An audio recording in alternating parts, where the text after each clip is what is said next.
السلام علیکم ورحمۃ اللہ۔ سوال یہ ہوتا ہے کہ حاجی پر اپنے ملک میں بھی بقرعید کی قربانی ضروری ہے؟ پہلے اس بات کو سمجھیے کہ جو بقرعید پر قربانی کی جاتی ہے اس قربانی کو مالی قربانی بھی کہا جاتا ہے۔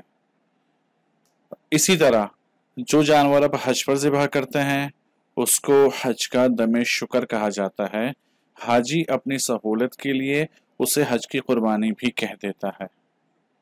تو جو حاجی حج پر جانور ذبح کرتا ہے یعنی وہاں رمی کرنے کے بعد اور اس کے بعد جو جانور ذبح کیا جاتا ہے اس ذبح کرنے کو دم شکر کہا جاتا ہے، اور اس کا بقرعید کی قربانی سے کوئی تعلق نہیں ہے۔ تو مطلب حج پر کیا جانے والا جانور جو ذبح کیا جاتا ہے وہ ایک الگ شے ہے، اور بقرعید کی قربانی ایک الگ شے ہے۔ جیسے بچے کی پیدائش پر خوشی میں جانور ذبح کرنا یہ قربانی نہیں کہلاتا بلکہ یہ عقیقہ کہلاتا ہے۔ یعنی انسان کے گھر میں اگر بچے کی پیدائش ہو تو وہ ایک بکرا یا دو بکرے ذبح کرتا ہے تو یہ عقیقہ ہے، اس کو بقرعید کی قربانی نہیں کہتے۔ ویسے ہی انسان جب حج پر جانور ذبح کرتا ہے اس کو بقرعید کی قربانی نہیں کہتے، اس کو حج کا دم شکر کہا جاتا ہے، اور قربانی یعنی عید کی بقرعید کی قربانی سے اس کوئی تعلق نہیں ہوتا ہے۔ اب سمجھیے کہ کیا یہ حاجی حج والے دن اپنے گھر پر بقرعید کی قربانی بھی کرے گا یا صرف حج کی قربانی اس کے لیے کافی ہوگی؟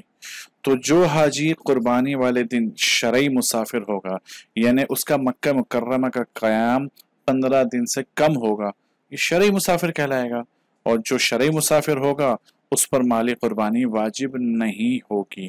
کر لے گا تو ثواب ملے گا، نہیں کرے گا تو شریعت کا اس سے مطالبہ نہیں ہے اس قربانی کا۔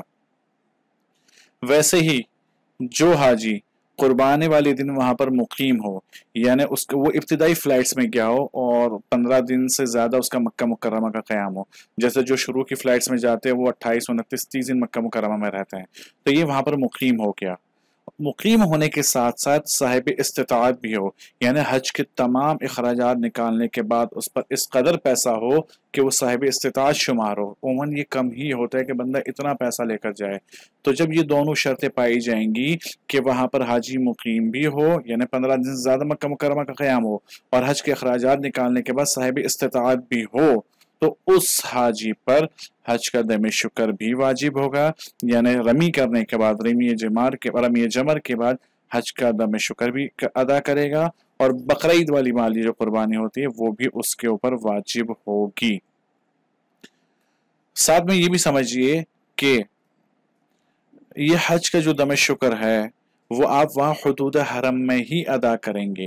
جو جانور ذبح کریں گے رمی جمر کے بعد وہ آپ رمی جمرہ کے بعد جو ادا کریں گے وہ حدود حرم ہی میں ادا کریں گے، اس سے باہر وہ ادا نہیں ہوگا۔ جیسے بعض لوگ جدہ میں کر دیتے ہیں، بعض اپنے ملک میں فون کر کے کرتے ہیں، تو یہ ادا نہیں ہوگا، وہ وہیں حدود حرم میں ادا کرنا ہوگا۔ اور جو بقرعید والی قربانی ہے یہ کہیں بھی کر سکتے ہیں، مکہ مکرمہ میں بھی کر سکتے ہیں، مدینہ منورہ میں بھی کر سکتے ہیں، اپنے ملک میں فون کر کے بتا دیں گھر والوں کو کہ میری طرف سے قربانی کر لیں، تو یہ تمام اس طرح کیا جا سکتا ہے۔ تو بقرعید والی مالی قربانی کہیں پر بھی کر سکتے ہیں، اور حج کا دم شکر حدود حرم میں ہی کرنا ہوگا۔ السلام علیکم ورحمۃ اللہ۔